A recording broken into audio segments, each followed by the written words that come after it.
A lot of events has unfolded after the Ekiti State Chief Magistrate Court granted Dele Farotimi a 30 million naira bail. In this video, we shall be going through all of these events and happenings in a sequential form and order, exposing all of the intricate details and everything you need to see and understand. First thing first, around 12 p.m. of yesterday, Dele Farotimi, together with his legal counsel team, met all the bail conditions stipulated by the Ekiti State Magistrate Court. Well, sharing right now on your screen is a publication from the Leadership newspaper where it states, just in, Dele Farotimi meets all bail conditions, regains freedom. Interestingly, Omoyele Sowore and Peter Obi are two individuals who extend the bail conditions. We all know that Peter Obi offered to pay the 30 million naira bail, and Omoyele has been an individual who stood behind Dele Farotimi. Well, immediately the prison facility in Ekiti State released the man. Omoyele Sowore sent out a confirmation. Showing right now on your screen is a tweet on a social media page where it states,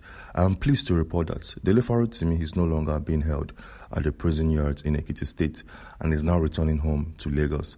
The struggle continues. Happy holidays to you all. Surprisingly, when Dele Farotimi was driving down to Lagos State to meet up with his family and to probably rest and enjoy the rest of the holiday season, something very, very surprising was happening behind the scenes. To better understand what really happened and what is currently happening, take a look at this publication where it states, Defamation, the LPDC rejects Afe Babalola's request to debar Farotimi. Well, just in case you don't really understand what is happening here, a lawyer known as Ola Faro, who is a member or who is a worker under the law firm owned by Afe Babalola, named Emmanuel Chambers. This lawyer, in the person of Ola Faro, filed a petition to the Legal Practitioners Disciplinary Committee known as the LPDC, clearly requesting that this committee revoke the law practicing license issued to the lawyer and author in the person of Farotimi. Interestingly, this said committee known as the LPDC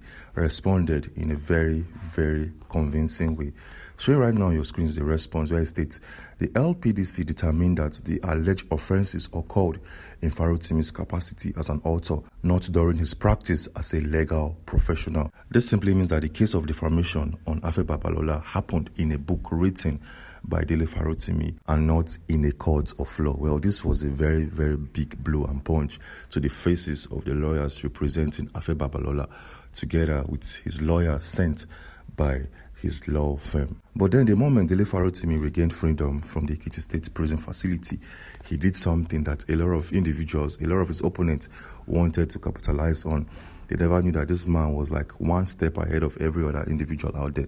So what did Dele Farotimi do? First thing first, in the bail conditions enlisted by the Ekiti State Magistrate Court, Dele Farotimi was warned sternly not to hold any media interviews. Yes, this was one of the bail conditions, including the 30 million naira, the confiscation of his international passport, and so on and so forth. So Dele Farotimi was warned sternly not to hold or grant any interviews to the general public or to the masses. But yesterday, Dele Farotimi did something that looked like an interview, but he did it in a very, very intelligent form. Showing right now on your screen is a video taken yesterday of Dele Farotimi after he was released from the Ekiti State Correctional Facility. As you can see, this isn't an interview in its real sense. This man only came out with cameras in front of him, thanking the general public for believing in him and also supporting him during the quest for freedom and during his trying times in the Ekiti State Correctional Facility. Well, for better understanding and for more clarity, let me play some seconds of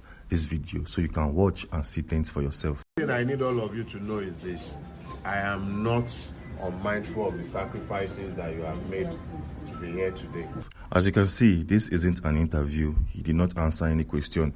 No questions were thrown at him. He came out, thanked the general public, thanked God, and moved on with his life. So nobody can hold this against him.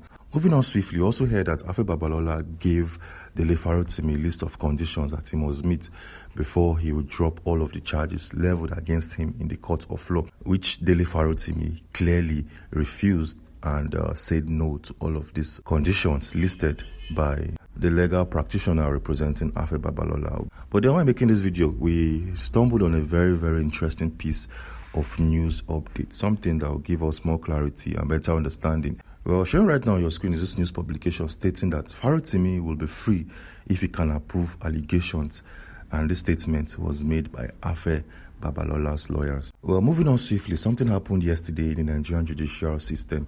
Yes, it seems like Dele Farotimi has come up with a very big and strong wave that is currently moving and shaking the Nigerian judicial system. Well, to better understand what has happened yesterday, you need to look at this publication released by The Independent, where it states most lawyers don't read judgments before attacking judiciary. And this statement ultimately was made by Wole Olanipekun. Yes, just in case you don't know who this man is, this Wole.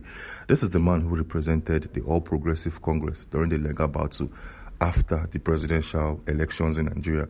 This is the man who represented Tinubu in the court of law, the man who defended his victory in the presidential elections held in Nigeria. So this man came out yesterday to make a very, very interesting comment. Showing right now on your screen is this comment where it states, Senior Advocate of Nigeria in the person of Chief Wole Olanipekun has admonished lawyers to painstakingly read through judgments delivered by the court before attacking the judiciary. And when you read the last sentence he made, it states, it is wrong for anyone to insinuate or hold the notion that justice is being denied in Nigeria.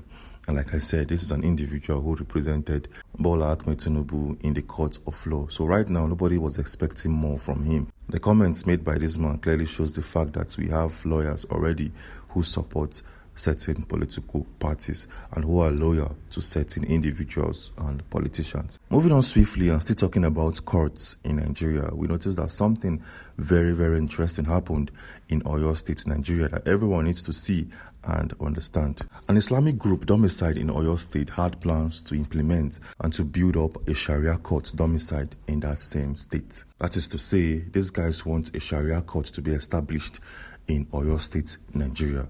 But a lot of things happened and a lot of activities and events unfolded. Immediately, this group made plans to establish a Sharia court in Oyo State. Well, take a look at this.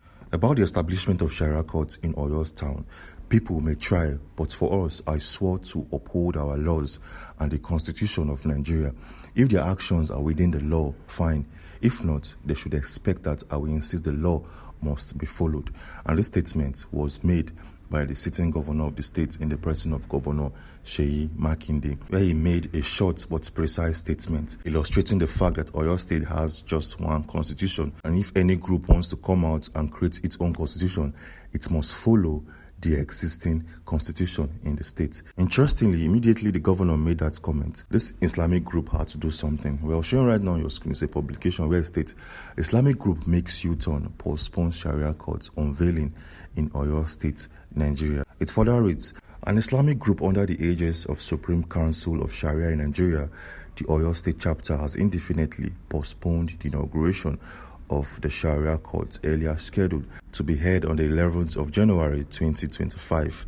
The group made this disclosure in a statement signed by one individual of the Oyo Kingdom. Well, this came as a shocker because many individuals weren't too happy with the fact that a Sharia court will be constructed in the southwestern part of the country. Well, moving on swiftly, in our previous video, we showcased the existing prison facility where Mr. Hushpop is currently serving his 11-year jail term. In that video, you get to see how this man is living in this prison. You get to see the benefits he enjoys and the freedom he's currently enjoying in this correctional facility. In that same video, we made a very, very shocking expose where a sitting governor was linked to a particular offense committed in that same holding facility. Anyways, if you want to watch the video and get better clarity and see things for yourself, we have a video showing right now on your screen. So click on this video to watch and understand. Click on this video and I'll see you on the other side. Thanks for watching.